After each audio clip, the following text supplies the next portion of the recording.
Take it down by Friday, or we start fining you $250 a day.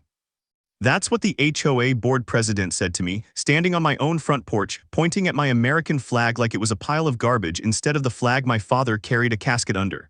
My name is Mark Reynolds. I'm 46 years old. And for 11 years, I've lived at 214 Sycamore Court in a neighborhood called Meadowbrook Estates.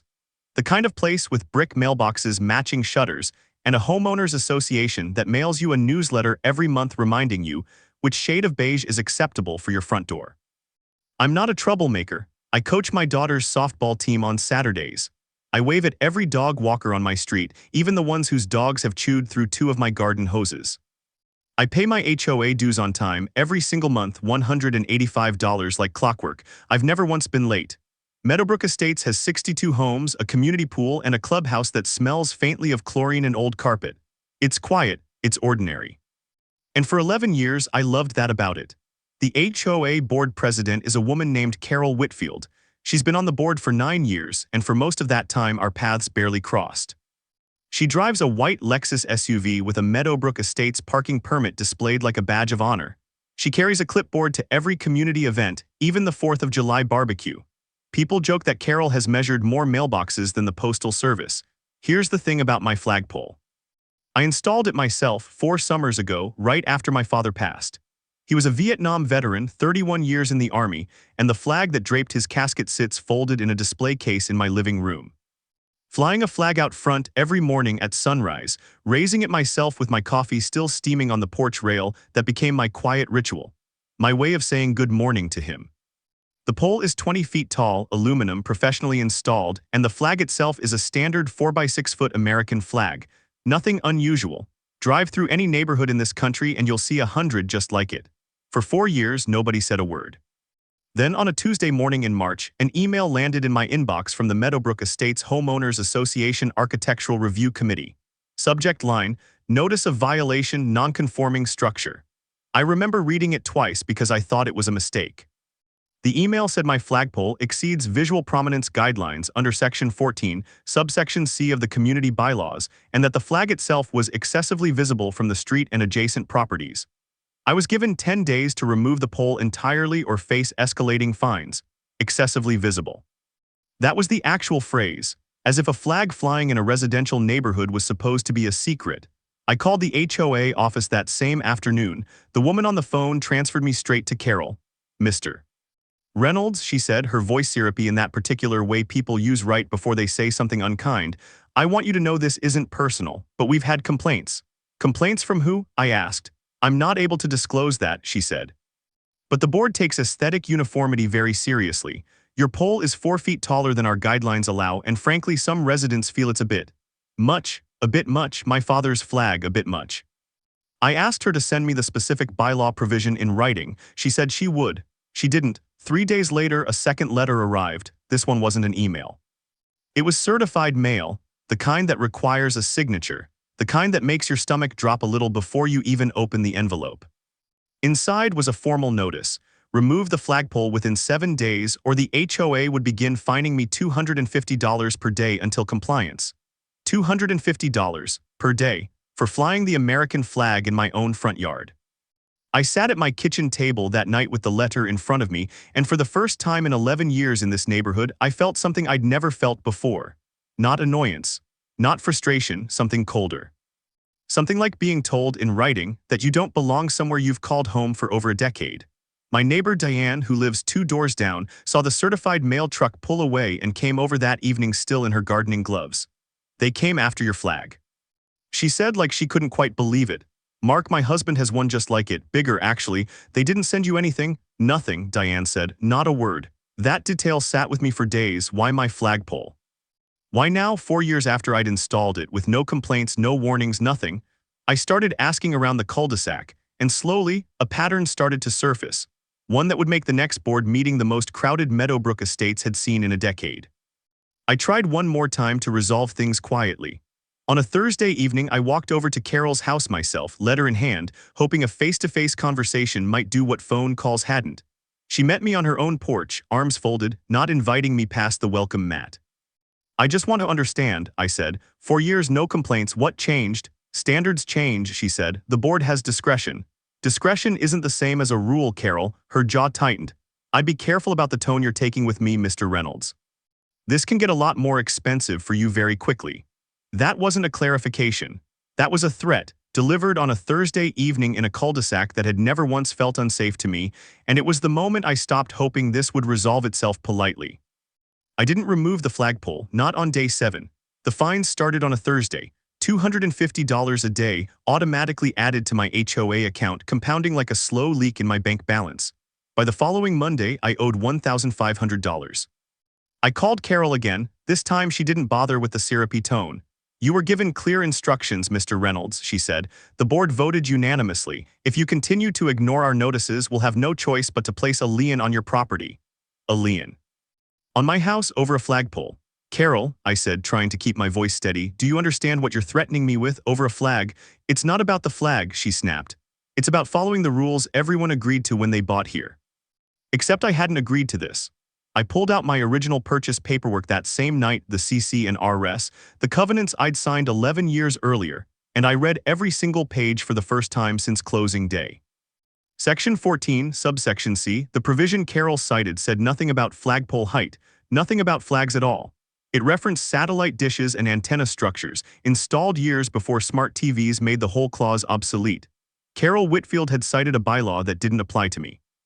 I felt something shift in my chest, not relief exactly, more like the click of a lock turning. If she'd gotten the bylaw wrong, what else had she gotten wrong? And more importantly, why had she singled me out? That question sent me down a rabbit hole that would change everything. I spent the next several evenings at my kitchen table with my laptop, a legal pad, and a growing pile of printed documents. First, I pulled every HOA newsletter from the past year. Then I requested, in writing, as was my right as a homeowner, the full meeting minutes from the last 18 months of board meetings. It took the HOA management company 9 days and one follow-up email to send them. When they finally arrived, I found something that made my hands go cold. 4 months earlier, at a private board session, not the general homeowner meeting, a closed session only board members attend, Carol had raised what the minutes called concerns regarding a specific resident's political displays.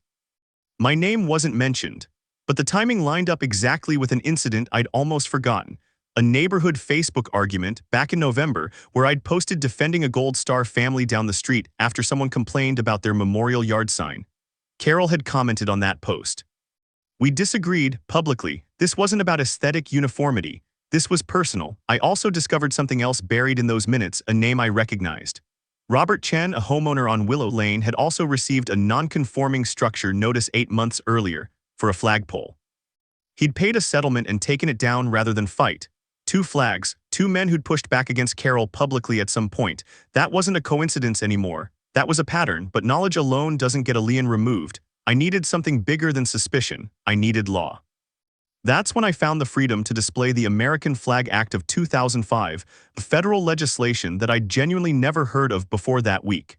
It states in plain language that a homeowners association may not adopt or enforce any policy that would restrict or prevent a homeowner from displaying the flag of the United States on their own property, with only narrow exceptions for size, safety, and placement, none of which applied to my situation.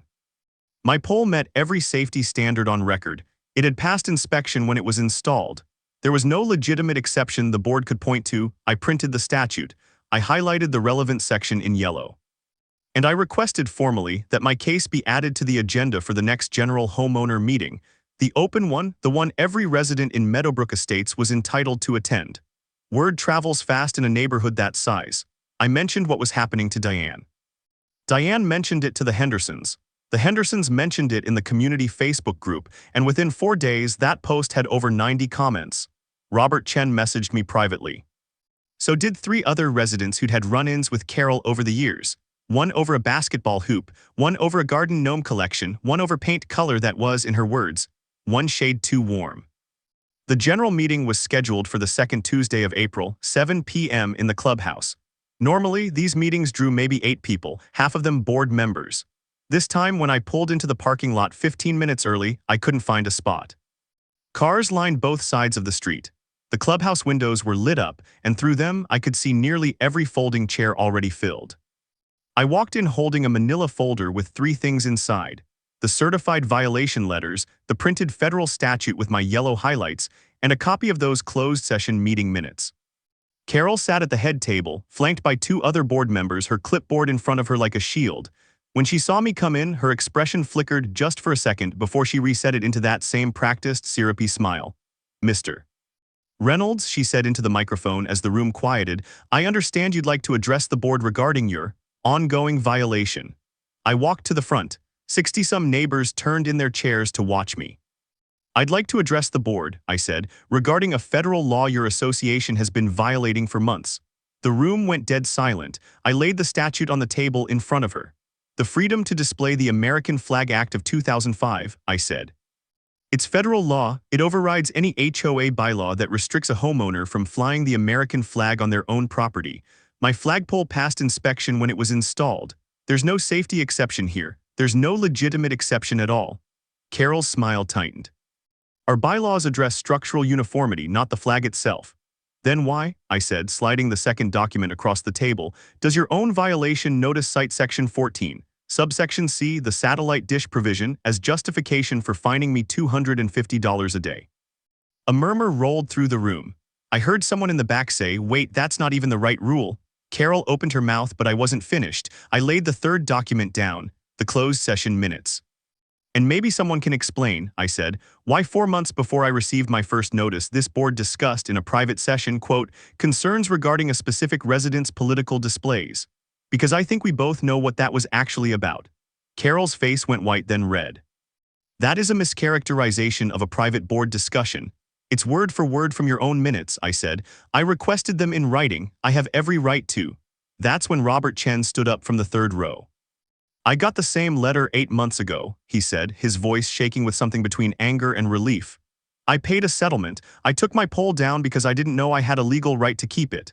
He turned to face the rest of the room. "How many other people in this room did the same thing?" 2 more hands went up, then a third. The room exploded into overlapping voices, neighbors demanding answers. One man shouting that he wanted his settlement money back. Diane standing up to say she'd watched the certified mail truck pull up to my house and never got so much as a phone call about her own taller flagpole. The other 2 board members exchanged a look I'll never forget. It was the look of people realizing, in real time, that the ground underneath them had just given way. The board president tried to regain control of the room, banging a small gavel against the table, but the noise didn't stop. Someone near the back called for an immediate vote of no confidence. Another resident, a retired attorney named Phyllis Acaffer, who I'd exchanged maybe 10 words within 11 years, stood up and asked, calmly and devastatingly, whether the HOA's insurance would even cover a federal law violation lawsuit, or whether that liability would fall directly on each individual board member personally. Carol's hand, still holding that clipboard, was visibly shaking. The community manager, sitting off to the side, looked like she wanted to disappear into the carpet. Someone moved to call an emergency vote right there that same night on 2 things: rescinding my fines immediately and holding a special election to remove any board member found to have targeted a resident based on a personal or political dispute. Carol tried one last time. "This is not how these procedures work. We need proper notice, a formal—" "You didn't give me proper notice," I said.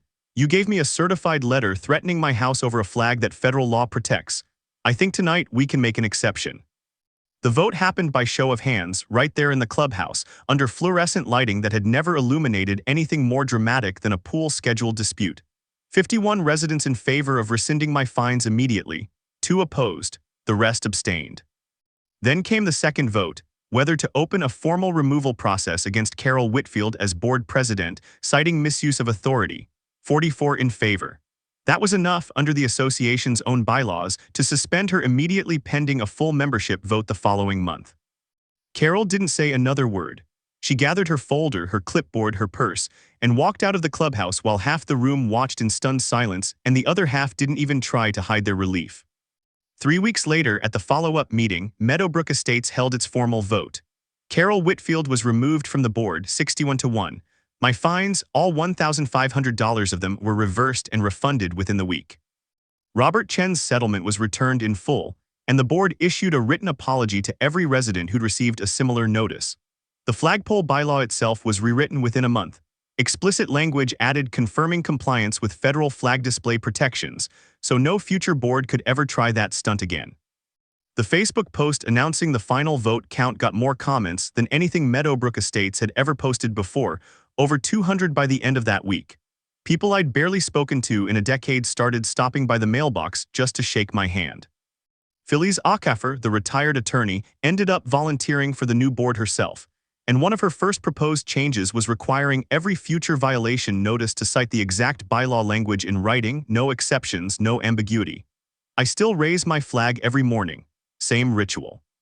Same cup of coffee steaming on the porch rail. Some mornings Diane waves from her yard. Sometimes Robert Chen walks over just to watch it go up with me, not saying much, just standing there for a minute before heading back inside. What I learned through all of this wasn't really about flags or bylaws or even about Carol Whitfield. It was that most people don't fight back not because they're wrong, but because they assume the people in charge must know something they don't. Sometimes they don't. Sometimes all it takes is one certified letter, one afternoon with your own paperwork, and the willingness to stand up in a room full of people and say the quiet part out loud.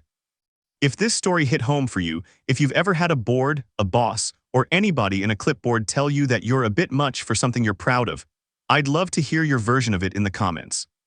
And if you want more stories like this one, you know exactly what to do next.